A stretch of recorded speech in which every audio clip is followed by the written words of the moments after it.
We are back on Football Manager 26 and our Manchester United save, where last time out we had a mental summer transfer window, and today is our penultimate episode as I have played the first half of the season and things have been up and down, and today we've got a huge clash against Manchester City and then a mental January transfer window which will decide our fate for the finale, where if we do not win the Champions League I have to give away a copy of FM26. So without further ado, let me get you guys caught up. Now, we finished last time out with a 3-1 loss against Arsenal, the 3-1 win against Sheffield United, the 1-1 draw against Aston Villa and the 1-1 draw against Newcastle. But to follow that was a convincing 5-2 victory over Watford in the Carabao Cup, and then another draw in the Premier League, making it 3 out of 5, a 1-1 against Crystal Palace. We then had our first game in the Champions League, and how lucky are we for it to be away from home against PSG.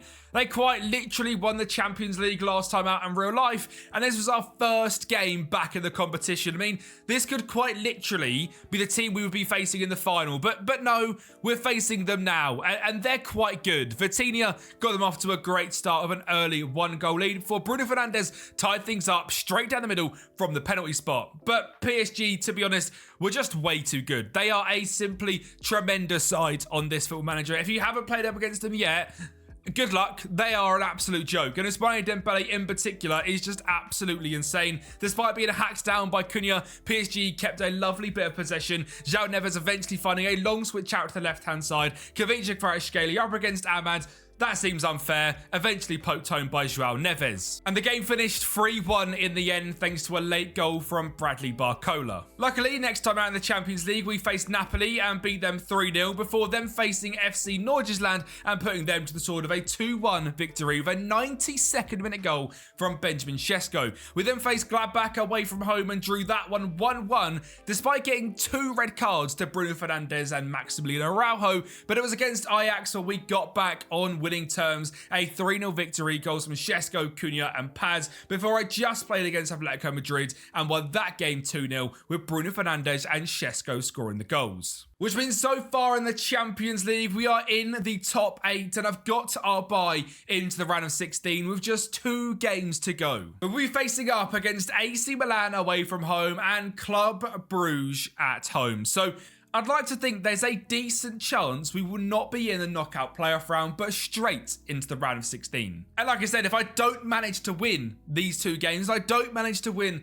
the Champions League, well, there'll be a copy of FM26 going to one of the comments in the first episode. And there was a bunch of you from episode 5, which went back, commented saying GGMU, do the exact same and say you're for FF or you're from episode 6, because I want to see how many people are catching up with the series and now need to go and comment on episode 1. But we need to get back to the Premier League as well, because last time out in the Premier League, it was Liverpool that ended up winning the title, which meant they were 21 times champions. And that hurts my soul a bit. So I would like to attempt to win the Premier League this season. And when Ahmad is doing ridiculous things like that, I do believe we have a chance. That was the only goal in a 1-0 victory over Everton.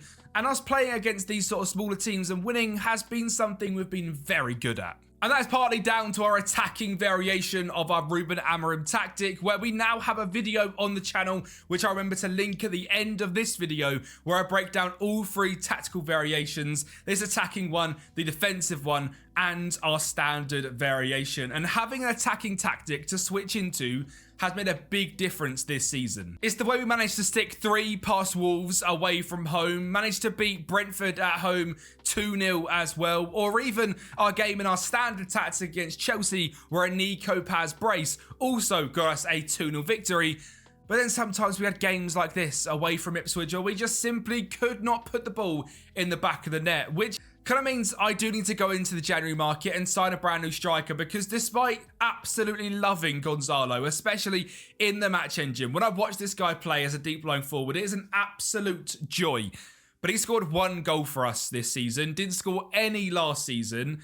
And in January, I will be bringing in a superstar backup striker to Big Benjamin Sesko, and he will only be a backup. Because while this season has not reached the potential 30-goal heights that Sesko did last year, he still has 8 goals and 3 assists. Nico Paz has been a brilliant signing with 11 goal contributions in 11 starts, and Bruno Fernandes this year has 13. Mateus Cunha already so close to beating his last season tally with 9 goal contributions, while Brian Mbeumo has found himself more as a backup to Nico Paz, purely based on output in the matches. And Mbeumo's 7 goal contributions, Paz with 11, and them two having the ability to pick between them has been very, very enjoyable. In terms of our best average rating so far this season, it is Lenny Yoro with 7.18, closely followed by Big Ben Sesko, and then Ahmad as the attacking right wing back. But after all of them results, all of them different games, where does that sit us in the table? Well, that actually only sits us in 6th place and currently 12 points of current leaders Arsenal. However, we have got a game in hand today, which is the match against Manchester City, which isn't the easiest of games in hand, but hopefully is something we can do well in. If we were to check out the current stats for the season, we are doing better on possession this season with 55%. In terms of goal scoring, we currently sit in 6th with 26. And in terms of defending, I suspect we're doing quite well. We are in 3rd place with just 16 goals conceded, but Arsenal under Mikel Arteta are having a brilliant, brilliant season. They are scoring a bunch of goals through Gyökeres, Havertz, and new signing Ademola Lookman, and are going to be the team to chase for this title. Potentially also Liverpool. I mean, actually, no. You know what? Liverpool are not retaining it. Classic Arne Slot, if you ask me. Rubbish.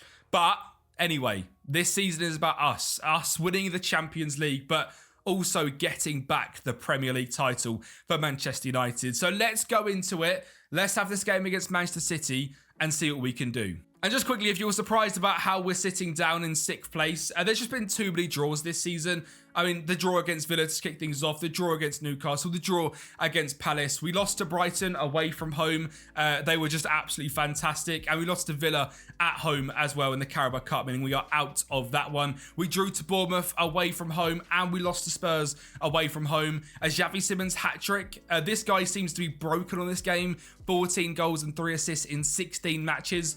I just couldn't get near him. He scored worldy free kicks. He was scoring solo effort runs, and he's just a bit of a joke. And I really want to play with him at some point because he looks that good. But anyway, it is time to get into this game against Manchester City, where if we lose, we could be out of the title race. We win, we are only 9 points away. So welcome to the Manchester Derby. Welcome to Old Trafford, where the strike line sees a change of Benjamin Sesko on the bench before looking at the City team and seeing Alvaro Fernandes at left back. Since leaving Manchester United, he has gone to have a fantastic career at Real Madrid and now moved to Manchester City and will be an issue in this game to the left-hand side. They also see Nico Riley in the midfield and, of course, spearheaded by Erling Haaland up front. But this is Old Trafford. This is Manchester United versus Manchester City. It is William Kemp versus Pep Guardiola. It simply does not get bigger than this. This to stay in the title race. Manchester United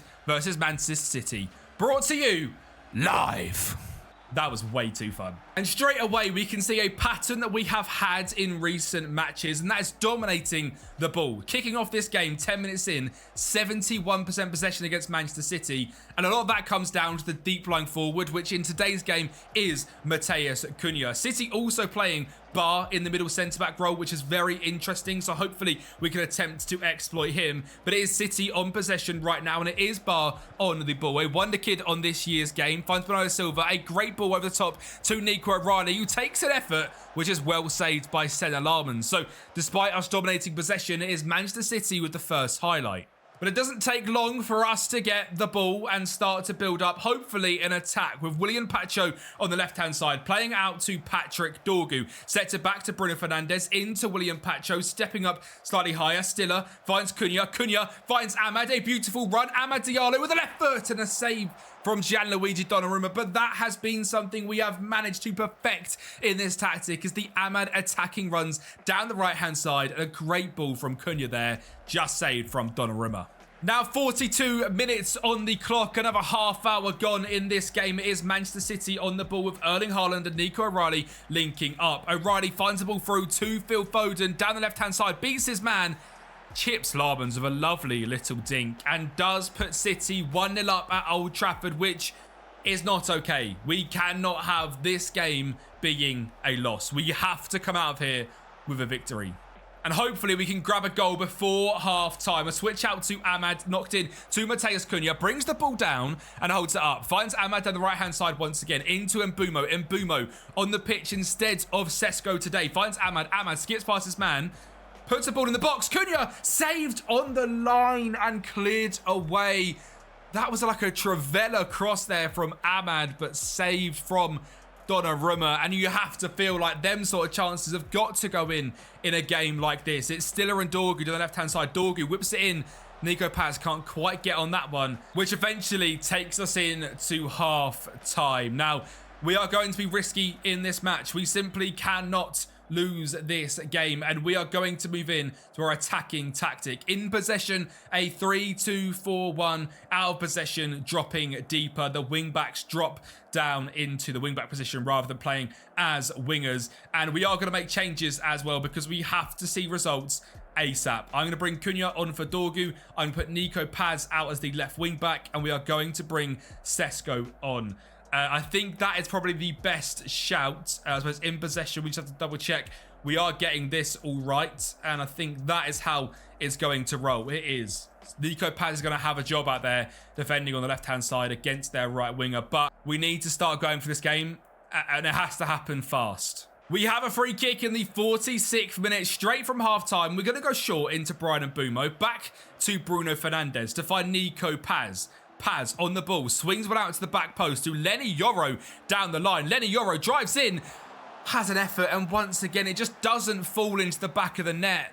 City are getting the rub of the green right now. Nico Paz on the ball, sitting quite deep, finds Pacho, but that's the highlight. And nearly a goal once again, but off the line from City. It is Erling Haaland on the ball with a lot of space out on the left-hand side for Marmoush to drive into. He goes to the corner, nearly one back, but Marmoush wins the ball back again. Finds Alvaro to Nico O'Reilly, back to Alvaro, into Marmoush, back to Alvaro.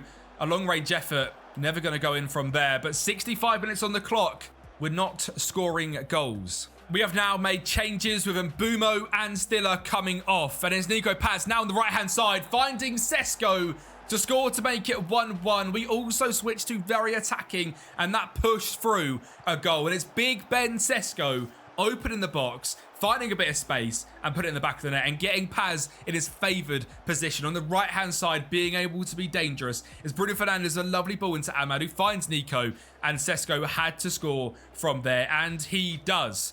And we have a highlight straight away from that as well. It's a corner ball whipped in, and Donnarumma claims. And City are going to attempt to build out from the back with Rico Lewis finding Francisco Trincao, who is a joke on FM26. A long ball forward, and Haaland is in behind. You never want to see that. We managed to push him wide, luckily, but he sets it in to Konrad Lima, who scores to make it 2-1, and City react straight away, and we are back a goal down. And the game has descended into pure chaos in this second half. Mason Mount with a random ball whipped in there, but City do head clear, and it's Marmoush who can take it down the left-hand side. Finds Lima into Matheus Nunes. Bruno steps up and misses his man, but it goes out to Trincao on the right-hand side. He can score from anywhere. He hits the post, and we manage to get it clear. 85 minutes on the clock. Bruno Fernandes switches it out to Mason Mount, who's now playing as the left winger / left wing back. Whips it in. Sesko heads. And it's another goal for Benjamin Sesko off the bench. Mason Mount with the cross saying, "Gaffer, why won't you start me more?" And I'm sorry, Mason. Maybe I should, because that is an outrageous cross on his right foot. Heads it into the back post. And Benjamin Sesko is there to beat everyone to the ball and head us back onto level terms. With 5 minutes to go, we have a chance. Or does City have a chance to take the lead? We have kept it on very attacking. Marmoush on the ball.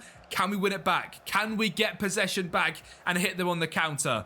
It's Bar finding Diaz. Back into Bar. Press him. Press Lima. Don't let him out. Matheus Nunes. Erling Haaland. Manchester City do not take the lead. A great save from Lammens. And with the clock whittling down now, the 92nd minute. Are we going to see one last roll of the dice? We are going to see a highlight, and it's pegged in our own box. I would take a draw. I will be devastated with a loss. It's Trincao, headed clear by Mainu, but only as far as Rico Lewis. Whips it in, Haaland, back post. Disallowed goal. Offside, pushed his man. Disgusting. Erling Haaland, vile. Still 2-2, just about. And that is going to be the final whistle in this game, which does mean we are 11 points off Arsenal at the top of the league. But a draw against Manchester City is never something to grumble at. A proper tie, that one, a proper Old Trafford derby. And I can't be angry at the boys for that. It's a 2-2 draw against Manchester City. Now, I'm not sure what games we've got left in terms of our first half of the season. We've got 3 games. Palace away, Liverpool away, and West Brom at home. There is some monster clashes before we get to January, which is where we're going to make some more signings and where I'm going to bring you guys back for, where instantly we have Arsenal at home, which, I mean, could be us either having a title charge or Arsenal running away with the league. So we might play that one as well, or we might, depending on how results go over these next 4 games, we might play the round of 16 of the Champions League instead in this episode if the Premier League is written off by the time we get to this Arsenal game. I'm going to go through, play these next 4 matches and see how things go. But I'll be honest, I'm not the most confident. And after defeats at Selhurst Park and at Anfield, I was pretty sure this Premier League season was done. Despite us then beating West Brom 6-3 with a hat-trick from Benjamin Sesko after going 2 goals up against Leeds, we drew 2-2 with an 83rd minute equaliser. And once again, I just had nothing to bring on in this game. Gonzalo was awful. Mason Mount didn't bring anything in this one. And the midfield just, we couldn't create any chances. So that pretty much means it's going to be impossible for us to lift the Premier League trophy next year. Well, this year even, sorry. We are now halfway into the league. 11 points away is Arsenal. And they are our next game. And purely because I don't know what else I would show in this episode other than me making another signing, I am going to play this Arsenal game live with you guys to see if we can pull back our Premier League season. Then I'm going to go through January, playing myself, attempting to sign some players just to get us a chance, because there's some things that I'm just not happy with at the moment. I don't know, there has definitely been an update to FM since the last time I played. Maybe tactically I need to change things around just a little bit. But Sesko's been really good up front. We played Gonzalo last game because Sesko was tired, and I've got this big Arsenal game, and I was thinking, we can beat Leeds with whatever team we put out. Apparently not. We were rubbish in that game. Obviously stuck 2 goals past them and then just done absolutely nothing. So it's been a very, very weird Premier League season. I've really enjoyed the Premier League season, the last season. This one just feels annoying. I just can't get anything going. I'm going to look at potentially bringing in a left back to replace Dorgu/Araujo. I think Dorgu's just not good enough to be a starter. I think centre-backs wise, I'm absolutely happy with De Ligt, what they called Yoro and Pacho. They're absolutely fine. Larmans has been quite bad this season, a 6.82. It's just a case of him growing. Obviously, we haven't really got time for him to grow because this is a 2-season challenge and we have 6 months left. And in the midfield, we've got Garner and Mainu who are both, unhappy and asking for more game time. They're getting more game time and they're not doing anything. I mean, even Bruno this year is 6.93. Cunha have been quite poor. And Mbumo's just been injured. A weird season. A very, very weird season. And this next game against Arsenal is going to confirm or give us a tiny bit of hope that the Premier League could still come to Old Trafford. It is on the 1st of January, so we won't have any idea on signings just yet. But that game is going to be huge. We could be about to see the greatest January transfer window of all time with deals already lined up. But first, it's Manchester United versus Arsenal, led by Gyökeres. Manchester United led by Sesko. And Arsenal will lead the Premier League. And if Manchester United want any hope of lifting a Premier League this season, it has to be a victory today at a snowy Old Trafford. Can the Old Trafford faithful get United over the line for a victory against Arsenal? And the first highlight is going to be a Manchester United corner. It's Bruno Fernandes whipped in, Timber headed away. It drops out to Ahmad, into Bruno. Bruno, the captain of the club, can he show some magic today? Ahmad, Bruno, Dorgu, into Stiller. who puts it wide. It looks like another Manchester United set piece then. It is Bruno Fernandes with a ball into the back post. De Ligt unmarked. Lenny Yoro. Oh, that just has to be a goal. But sadly, no breakthrough in the first half and a very boring first half as well. 0-0. And we need a bit of magic in this second half. And some of the players we're signing in January will provide that magic. It could even be slightly controversial when it comes to moving from one club to Manchester United. In the past, it's been done, but rarely does it work. This time, I think it could. Like I said, before we get there, it is highlights time, and Layman's does come and clear the ball. Ahmad flicks it on, but it is Zubimendi finding Saka down the right-hand side. Cuts on that left-hand shot. My God. Still 0-0. I thought that substitution was a goal and an unbelievable finish from Saka, but not quite. 60 minutes on the clock. Nearly time to make some changes, but not just yet. What happens in this highlight could decide. William Pacho on the ball. Spreads it out wide to Dorgu. Into Mateus Cunha. Cunha, can he beat his man? He does. Cunha in the box again. Cunha, someone put it in the back of the net. Oh my God. Every single game at the moment, I'm having shots cleared off the line, and that is another. And once again, we need to go to the bench to make changes, and I don't see much other than Mbumo for Nico Paz. I'm going to bring on Mainu for Stiller, and we're going to take off Dorgu for Araujo, which will most likely be his last game for the club. Yoro also not had a great game. Mazraoui will come in on that position, but Cunha and Shesko, Shea Alesi and Gonzalo are not going to cut it. So players are coming in them areas. Now, thankfully, after them subs, we do have a highlight. And in my opinion, a stonewall penalty as Gabriel has just picked up Sesko, tackled him onto the floor. And there's no doubt it's a penalty. I saw it inside the... It's not a penalty, it's a free kick. Jared Gillett, he's rigged it. I'm telling you now, Arsenal have paid him off. We do have another highlight, but it could be Arsenal's unless we can gain possession here, and we do. Mainu to Ahmad, to Mbumo, back to Ahmad, into Mbumo, into Mainu, into Mbumo. Sesko, get onside, son. Cross the ball! I can't believe we're not going to win this game. This last hour and a half me playing FM has been the most frustrating hour and a half I've had so far on FM 26 because we cannot score goals unless it's West Brom, and even then we concede 3. It is Arsenal, a long ball forward, but a header from Pacho, and we do have possession again. Straight to Mbumo, into Sesko, into Ahmad. This has to be a goal. Ahmad whips it off the line again! Oh my God! It's the 92nd minute. Manchester United, keep your Premier League dreams alive. We have to score. We are on very attacking. If we lose, we lose. It doesn't matter. Saka, Savic, Lookman, Havertz. It's 1-0 Arsenal, and we have just crumbled to the fact we can't put the ball in the back of the net.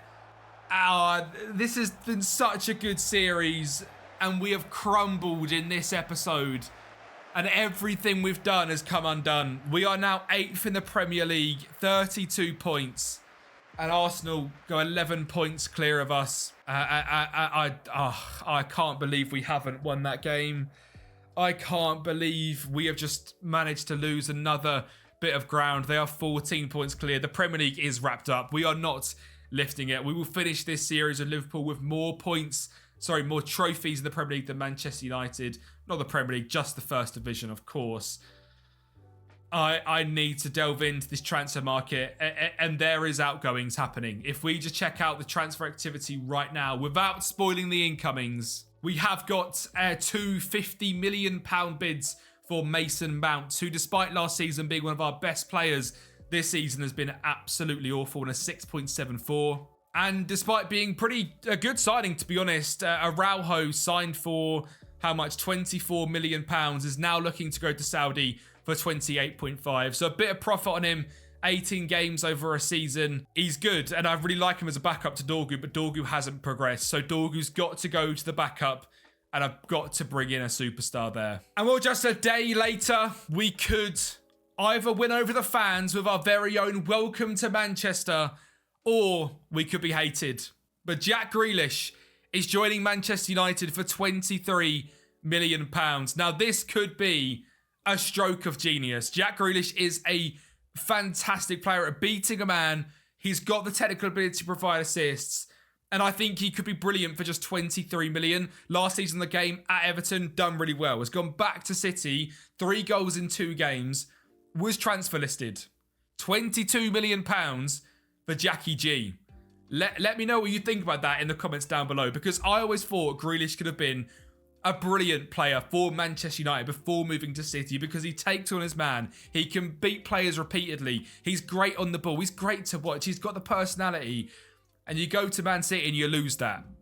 But we're going to try and bring that out of him again at 31. We do indeed confirm the sale of Araujo to Saudi for 28.5 million. Before bringing in another attacking option, but it's not my main striker I'm bringing in, is Alejandro Gomez Rodriguez. Now, I need to accept this deal so you guys can understand why, because he is 13 million and he's an English young striker slash cam slash winger. So he fits every single bill that we need, but his stats don't do justice when you can't see them all, because this guy is an absolute baller. Good finishing, good composure, good physicals, great decision making, great determination. He's got the strength, he's got the determination, he's got the decision making, and he comes in from Lyon and he always does really well over there. Last 2 seasons, 7 goals in the second team, but 8 games this season for a 6.7. Not quite as good as I've seen him in some other careers I've had on this game so far. But for 13 million, a young English prospect comes into the club.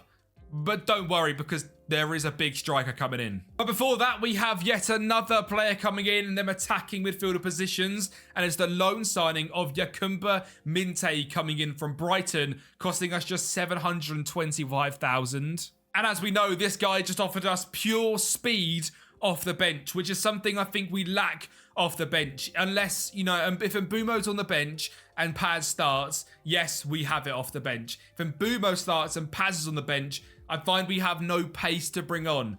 Yakumba Minte can be my pacey option off the bench. Turning our attention to the left-back position, I have signed El Hadji Willik Diouf from West Ham, who got relegated down to the Championship last season, even though he had a fairly good year. This year, once again in the Championship, learning the trade, and has another good year. Now, I think this guy is a remarkable step up on Dorgu, on FM, purely because 16 crossing, great speed, great determination, good decision making, and defensively better. And he has cost me £40 million, which we've just supplemented by the sale of Mason Mount, leaving to join Al Ittihad for £50 million. I am getting some simply ridiculous offers this window. Seni Larmans, there is lots of deals coming in from Saudi, and I've now had 2 offers, one from Bayern, one from Ahmad, for £115 million.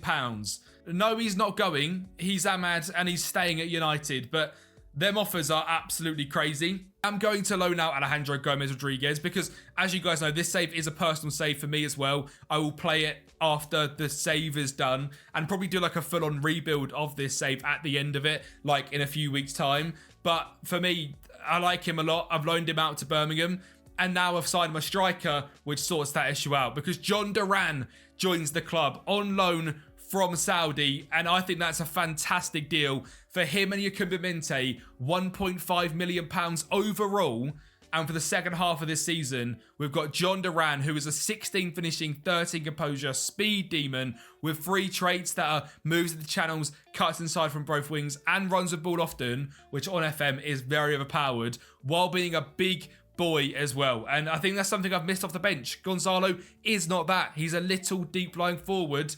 John Duran is not that, and he comes in on loan. I'm not paying him 300k. I'm paying him 120 out of his 300k a week contract, which I think is very, very good, to be honest.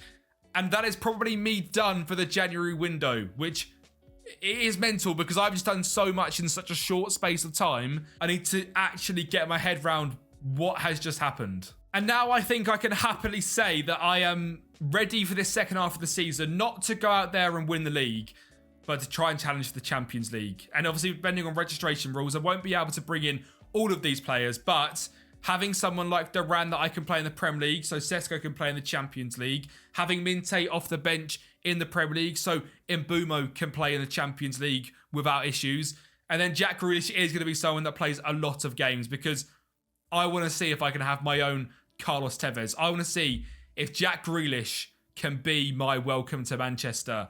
And that is going to be the storyline for episode number 7. Now, I'm going to go through and play January. We're going to have some highlights. We're hopefully going to qualify in the top 8 of the Champions League and bring you guys back when it's all said and done.